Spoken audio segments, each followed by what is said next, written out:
ଇଏ ଆମ ଭକ୍ତ ଭାବର କଥା ଓ ଜଗନ୍ନାଥଙ୍କ କଥା।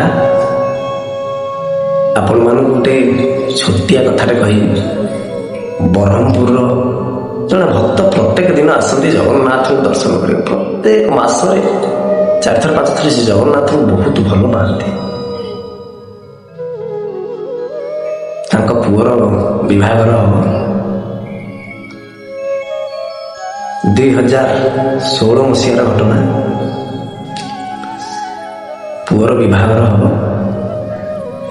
ଗୁଆ ନଡ଼ିଆ ଜଗନ୍ନାଥଙ୍କ ପାଖରେ ଗୋଟେ କାର୍ଡଟିଏ ଦେଲେ। ଜଗନ୍ନାଥଙ୍କ ଅନ୍ତର ସହିତ ସିଏ ଭଲ ପାଆନ୍ତି।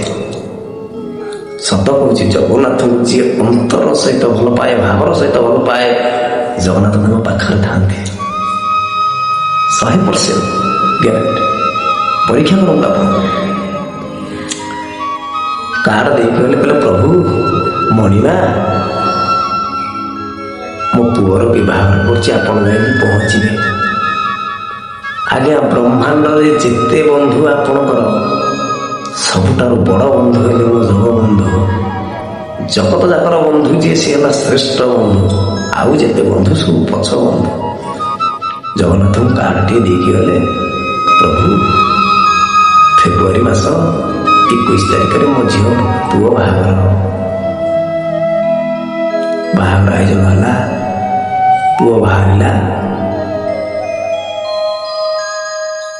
ବାଜା ବାଣ ପ୍ରସ୍ତୁତ ହେଲା।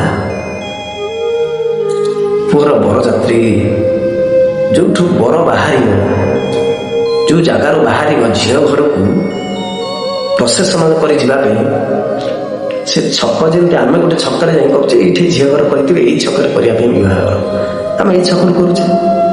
ସେଇ ଛକ ଜାଗାରେ ଯେତେବେଳେ ବିବାହଘର ଷ୍ଟାର୍ଟ ହବ, ବାଜା ବାଣ ସବୁ ବାଜିବ, ସେଠି ଗୋଟେ କଇଁ ପୋଖରୀ ଥାଏ।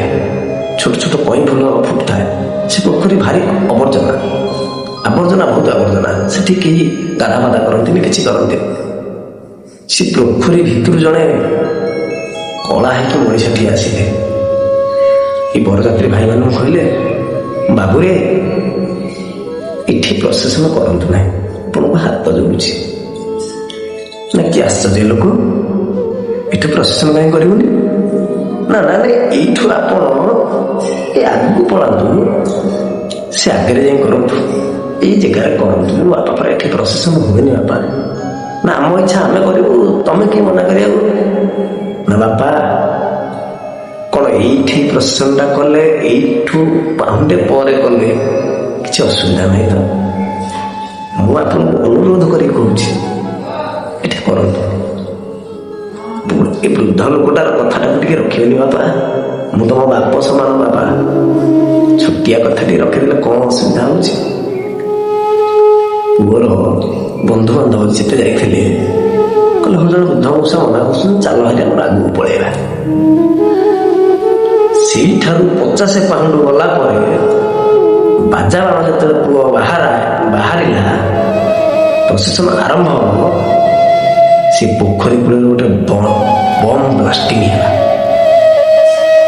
ଯୋଉ ବମ୍ ବ୍ଲାଷ୍ଟିଂରେ ସେଠାର ଗଛ, ଯେତେ ସବୁ ଘାସ ସବୁ ପୋଡ଼ି ଅଙ୍ଗାର ହେଇଗଲା। ସମସ୍ତେ ଆଶ୍ଚର୍ଯ୍ୟ, ଏମିତି କଣ ହେଇଗଲା? ସେ ମଉସା ଆମକୁ କହିଲେ, ମଉସା ଆଉ ନାହାନ୍ତି, ଅନ୍ତର୍ଧ୍ୟାନ ସେ ପଳାବା ଲୋକ ଜଣକ। ମୋର ବାପ ଯେତେବେଳେ ଶୁଣିଦେଲା, କାନ୍ଦି ପଡ଼ିଲେ, ପ୍ରଭୁ ମୋ ବାହାଘରକୁ ମୁଁ କଥା ରଖିକି ଆସିଛନ୍ତି ପ୍ରଭୁ, ଇଏ ମୋ ପାଇଁ ବଡ଼ ପ୍ରଭୁ।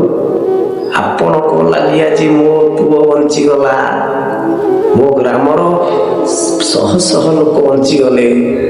ଆପଣ ନଥିଲେ, ଆପଣଙ୍କୁ କିଛି ଗାଳି ଗୁଲଜ କରିଥିବାରୁ ମୁଁ ଆପଣଙ୍କ ପାଖରେ କ୍ଷମା ପ୍ରାର୍ଥନା କରୁଛି ପ୍ରଭୁ। ଏଇ ହେଲା ଆମ ଭାବର ଠାକୁର, ମୋ କାଳିଆ ସାନ୍ତଙ୍କ କଥା। ତାଙ୍କ ଭଳିଆ ଭାବର ଠାକୁର କୋଉଠି କିଏ ଅଛି? ସେ ପୁରା ଭାବକୁ ନିକଟ, ଅଭାବକୁ ଦୂର। ଜୟ ଜଗନ୍ନାଥ, ଜୟ ଜଗନ୍ନାଥ, ଜୟ ଜଗନ୍ନାଥ।